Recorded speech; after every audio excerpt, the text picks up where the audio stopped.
Hi. ఇవాళ day 23 అనుకుంటా.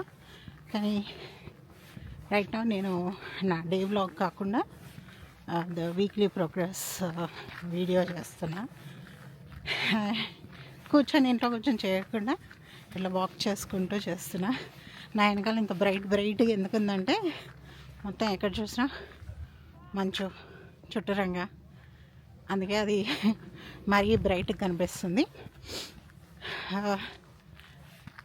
మొన్న సండే రోజు వర్షం పడింది, స్నో పడింది ఆల్మోస్ట్ 7-8 ఇంచెస్. కాకపోతే మండే రోజు అండ్ ఇవాళ నెగిటివ్ టెంపరేచర్స్ ఉన్నాయన్నమాట. సో ఆబ్వియస్లీ ఎండ అంటే నెగిటివ్ టెంపరేచర్స్ ఉండి ఏదో ఎండ ఇట్లా ఉన్నంత మాత్రాన ఇంత స్నో కరిగిపోదు. ఏదో 1 ఇంచ్ 2 ఇంచెస్ అయితే కరిగిపోతుంది. కానీ సో అందుకే ఇట్లా ఉన్నాయి, ఇట్లా గుట్టలు మొత్తం. ఇక్కడ వెనకాల కుప్పలు కనిపించట్లేదేమో స్క్రీన్ నుండి. చాలా బ్రైట్గా ఉంది కనుక ఎండ రిఫ్లెక్ట్ అయ్యేసరికి ఇంకా ఇట్లా తెల్లగా మెరిసిపోతూ ఉంటుంది అన్నట్టు. సో ఈ వాతావరణంలో అంటే చూడ్డానికి చాలా బాగుంటుంది, ఎంజాయ్ చేయొచ్చు. ఇంత మంచి బ్యూటిఫుల్ వెదర్, చల్లగా ఉంటుంది. కానీ మంచి కప్పుకొని వాక్ చేస్తూ ఉంటే ఆబ్వియస్లీ కొంచెం వేడికి వెచ్చగా అయిపోతూ ఉంటుంది కనుక ఏమంత అనిపించదు. అండ్ రోడ్లు వాళ్ళు క్లీన్ చేస్తారు, మొత్తం ప్లవ్ చేసి సాల్ట్ వేస్తారు కనుక రోడ్లు నీట్గానే ఉంటాయి. నేను ఒకసారి అదర్ సైడ్ వ్యూ చూపిస్తా, ఇది కనిపిస్తుందేమో మీకు. రోడ్స్ ఇట్లా క్లియర్గా ఉంటాయి. ఆ తెల్లగా జస్ట్ అది సాల్ట్ వేసేసరికి అట్లా కనిపిస్తుంది. అంతే ఇదంతా గుట్టలు స్నో. ఇక్కడ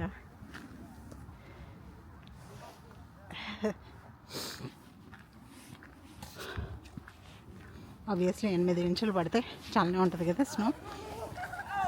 అది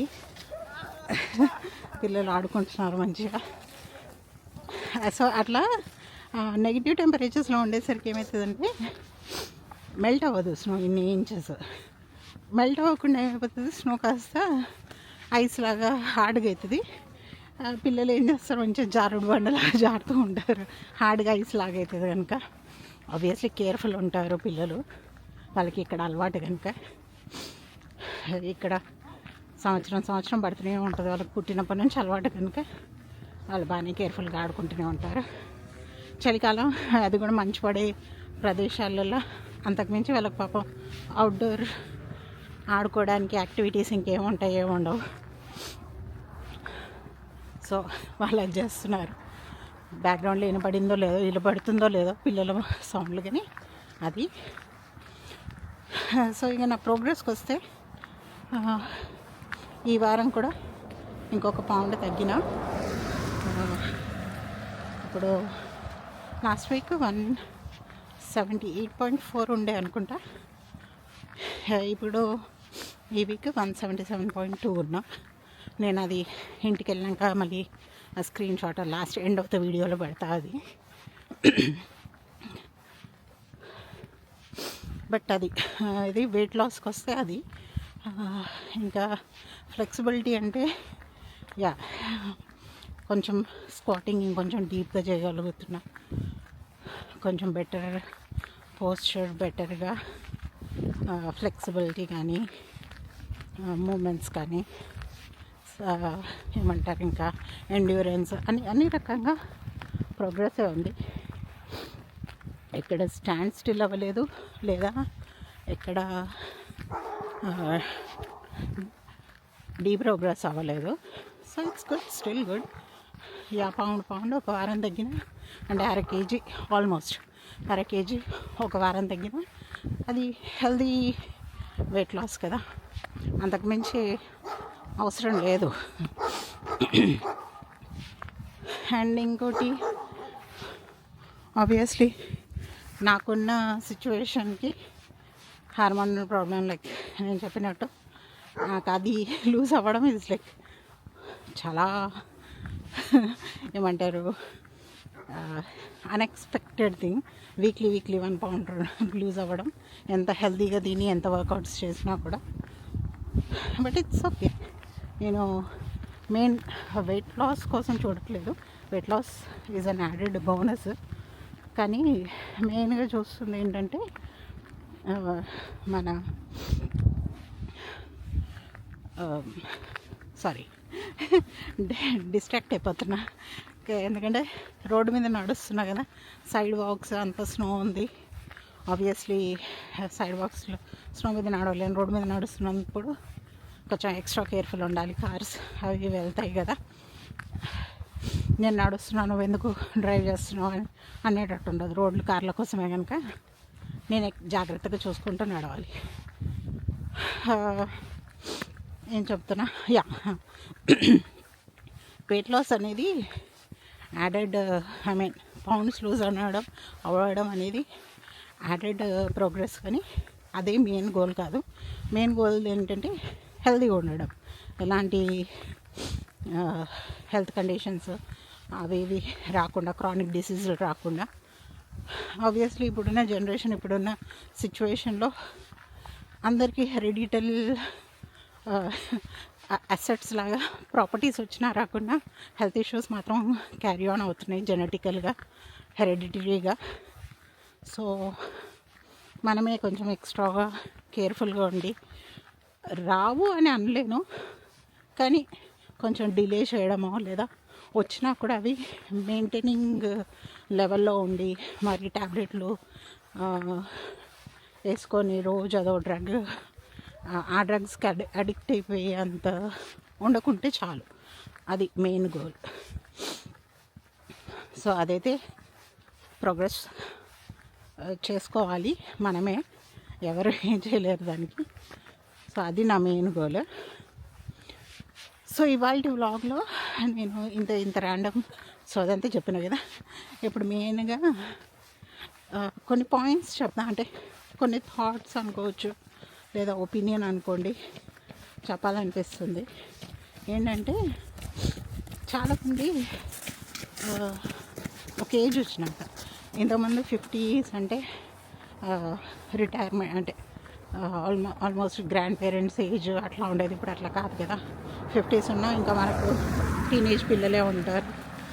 అది లేట్ మ్యారేజెస్ అవ్వచ్చు, లేదా లేట్ కిడ్స్ అవ్వచ్చు, వాట్ ఎవర్ రీజన్. అది కాదు మెయిన్ ప్రాబ్లం. బట్ 50s ఉన్నప్పుడు ఏంటంటే ఇంతమంది వాళ్ళు అనుకునేటోళ్ళు, ఇంకేమైంది ముసలిళ్ళం అయిపోయినాం, మనవాళ్ళు మనవరాళ్ళు వచ్చేసిండ్రు, మనకి ఇప్పుడు ఈ ఎక్సర్సైజులు ఇవన్నీ అవసరమా, ఇది అది అనే పాయింట్లో ఉండేటోళ్ళు. కానీ వాళ్ళకైనా సరే ఇది వర్తిస్తుంది. కానీ అప్పటి వాళ్ళ పాయింట్ ఆఫ్ వ్యూ అట్లా ఉండేది కనుక అది మనం ఏం చేయలేము. బట్ చేంజ్ చేయలేమంటే చెప్పచ్చు, కానీ చెప్తే వింటారని గ్యారంటీ లేదు, అది ప్రాబ్లం. బట్ ఇప్పుడు వాళ్ళకి ఏంటంటే, ఇప్పుడు జనరేషన్ వాళ్ళకి 50sలో ఉన్నా, 60sలో ఉన్నా, 40sలో ఉన్నా, ఒకటి కిడ్స్ ఆబ్వియస్లీ టీనేజ్ ఏజ్లో ఉంటారు. సో మీరు ఇంకా యంగే, అంటే వాళ్ళ ఏజ్ బట్టి మీ ఏజ్ మీరు ఓల్డా యంగా అని డిసైడ్ అవుతుందని కాదు. కానీ ఏంటంటే వాళ్ళు టీనేజ్ ఉన్నప్పుడు ఇంకా మీరు యాక్టివ్గా ఉండాలి. వాళ్ళను అటు ఇటు తీసుకెళ్ళడానికైనా, అంటే యాక్టివిటీస్కి, లేదా వాళ్ళ స్కూల్ ప్రోగ్రామ్స్లో అయినా, వాళ్ళ ఎడ్యుకేషన్లో అయినా అన్నిట్లో ఇన్వాల్వ్ అవ్వాలి. అంటే మీకు ఎక్స్ట్రా ఎనర్జీ ఉండాలి. అంటే ప్రాపర్ ఫుడ్ ఒక్కటి తినడం కాదు. చాలామంది ఏం చేస్తారంటే, మేము మంచిగా స్ట్రిక్ట్ డైట్లో ఫుడ్ ప్రాపర్గా తింటాము, అండ్ వాకింగ్ చేస్తాము, లేదా యోగా చేస్తాము, అంతవరకే ఉంటారు. యోగా అండ్ వాకింగ్ మంచిది కాదని ఎవరు అనట్లేదు, కానీ అవే సరిపోవు మనకి. స్ట్రెంగ్త్ ట్రైనింగ్ అనేది కంపల్సరీ ఉండాలి. ఎందుకంటే స్ట్రెంగ్త్ ట్రైనింగ్ వల్ల బోన్ స్ట్రెంగ్త్ పెరుగుతుంది. అది మనకు మంచిది, చాలా అవసరం.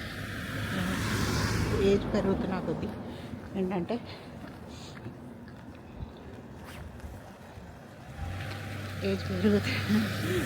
కార్లు వస్తున్నాయి. సో ఆబ్వియస్లీ చెప్పిన కదా, మనమే కేర్ఫుల్గా నడవాలి. వాళ్ళని బ్లేమ్ చేయడం కాకుండా.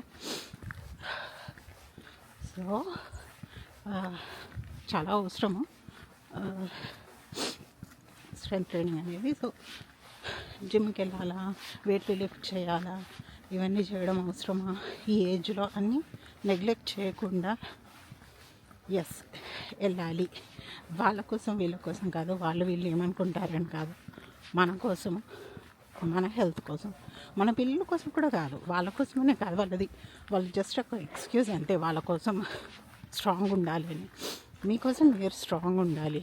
మీరు ఇంకో 10 years కానీ ఇంకో 20 years అయినా ఒకరి మీద ఫిజికలీ డిపెండెంట్ అవ్వకుండా ఉండాలి అంటే డెఫినెట్లీ డైట్, వాకింగ్లు కాకుండా స్ట్రెంత్ ట్రైనింగ్ అనేది చాలా చాలా ఇంపార్టెంట్.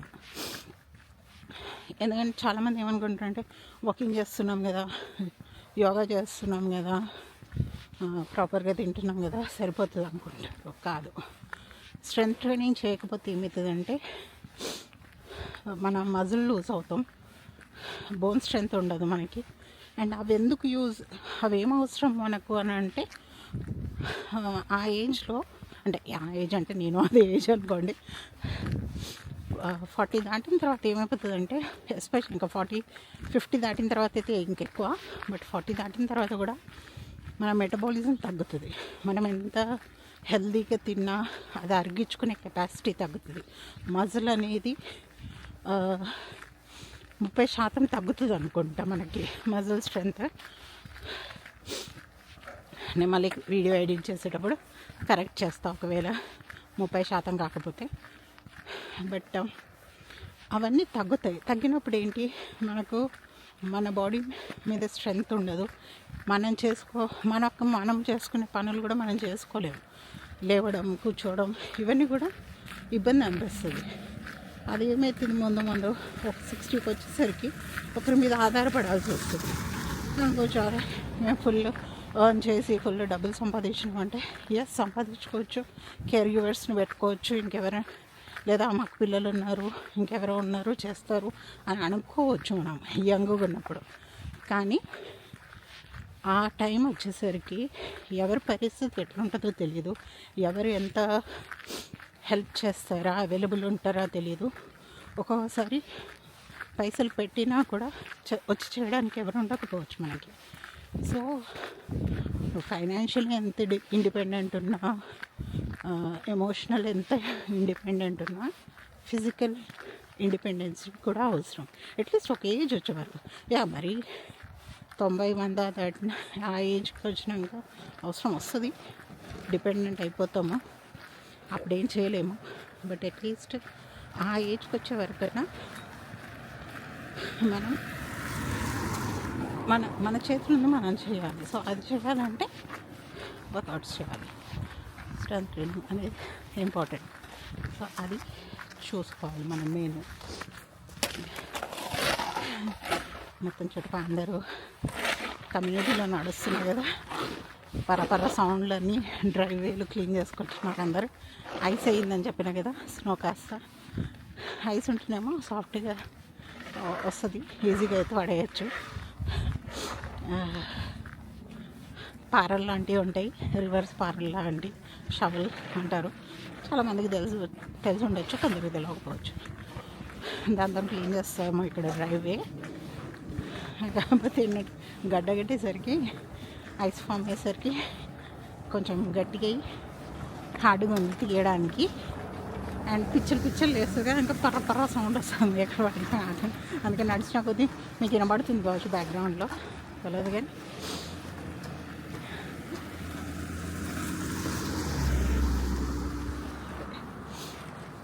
కార్లు వస్తూ పోతూ ఉన్నాయి. అండ్ అక్కడక్కడ రోడ్ల మీద స్నో అది కాస్త గట్టి ఐస్లాగా ఫామ్ అయింది. సో దాని మీద నడిస్తే జారిన నడ్డీరు అవుతుంది. వాకింగ్ వచ్చి నడ్డీరు కొట్టుకుంటే బాగుండదు కదా. సో ఇది ఎంతెందుకు చెప్తున్నా అంటే, చాలామంది అంటే నన్ను చూసి, అంటే నేను తెలిసిన వాళ్ళకి చాలామందికి తెలుసు నేను ఎలాంటి వెదర్లో అయినా వాక్ చేస్తా, జిమ్కి వెళ్తా ఇది అని. కానీ ఇప్పుడు నేను ఈ పబ్లిక్ ప్లాట్ఫామ్లో పెట్టుకున్న కొద్దీ జనాలు వెళ్తుంది అనుకున్న వాళ్ళు రెగ్యులర్గా చూడట్లేదు కదా, నన్ను చూడని వాళ్ళు చూసి లేదా పర్సనల్గా మెసేజ్లు పెడుతూ ఉంటారు అప్పుడప్పుడు. అందుకే అట్లాంటి వాళ్ళకి చెప్తాను అన్నట్టు, అవసరం స్ట్రెంత్ ట్రైనింగ్ అనేది చాలా చాలా అవసరం మనకు లైఫ్లో. జస్ట్ వాకింగ్, డైట్ అండ్ యోగాలు సరిపోవు. అండ్ యోగా అనేది చాలామంది అది ఏదో స్ట్రెంత్ ట్రైనింగ్ లాగా లేకపోతే అదో ఎక్సర్సైజ్ లాగా చూస్తారు, కానీ యోగాని మనం యూజ్ చేసుకోవాల్సింది మెంటల్ స్ట్రెంత్ కోసం, మోస్ట్లీ ఫిజికల్ స్ట్రెంత్ కాదు.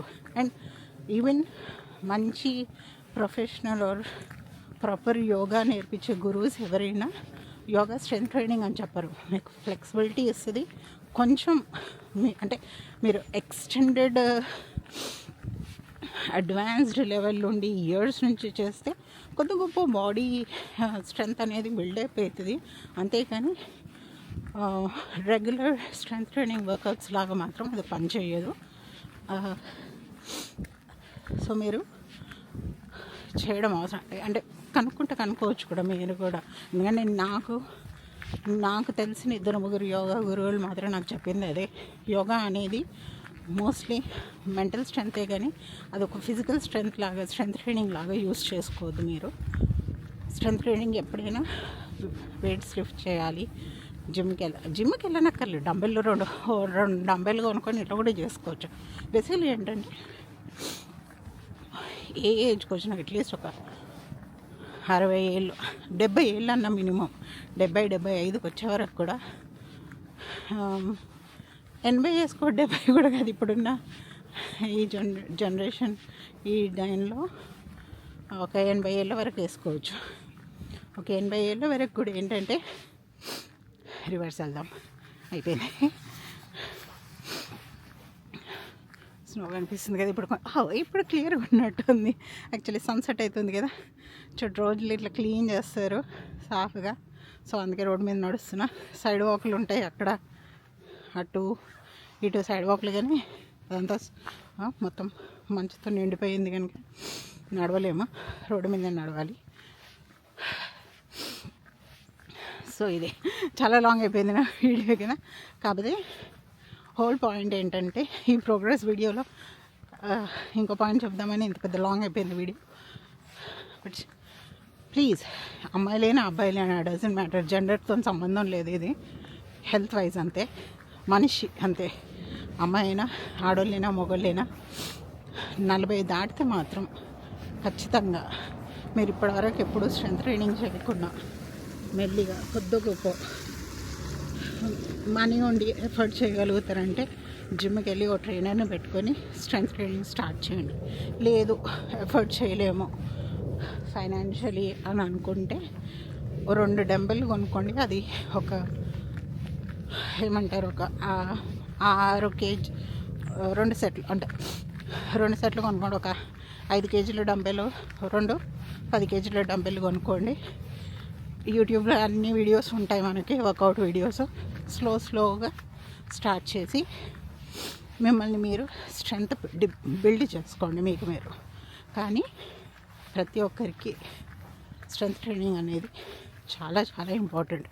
ఇక్కడ ఇది చూపిస్తే ఎంత కారు కనిపిస్తుంది, కారు మునిగి కనిపించట్లేదు, కార్లు వస్తున్నాయి. నేను ఇప్పుడు నిల్చొని వీడియోలు తీసుకుంటూ కూర్చోలేను, నడవాలి. సో అందరికీ స్ట్రెంత్ ట్రైనింగ్ అనేది చాలా చాలా ఇంపార్టెంట్. స్ట్రెంత్ ట్రైనింగ్ మీద ఫోకస్ పెట్టుకోండి. దాంతోపాటు అట్లనే స్ట్రెంత్ ట్రైనింగ్ చేస్తున్నాం కదా అని ఏది పడితే అది చెత్త కూడా తినకండి. డైట్, స్ట్రెంత్ ట్రైనింగ్ అది బాడీ కోసం. వాకింగ్ చేస్తే వాకింగ్ కూడా మంచిది, అది కార్డియో లాగా ఉంటుంది. లేదా వాకింగ్ చేయమనుకుంటే యోగా చేసుకోండి, అది మెంటల్ స్ట్రెంత్ కోసం. అండ్ ఆబ్వియస్లీ 40-50 దాటినాక మెంటల్ స్ట్రెంత్ కూడా చాలా ఇంపార్టెంట్ మనకి. సో ఇది నా వీడియో చాలా చాలా లాంగ్ అయిపోయింది. See you, bye.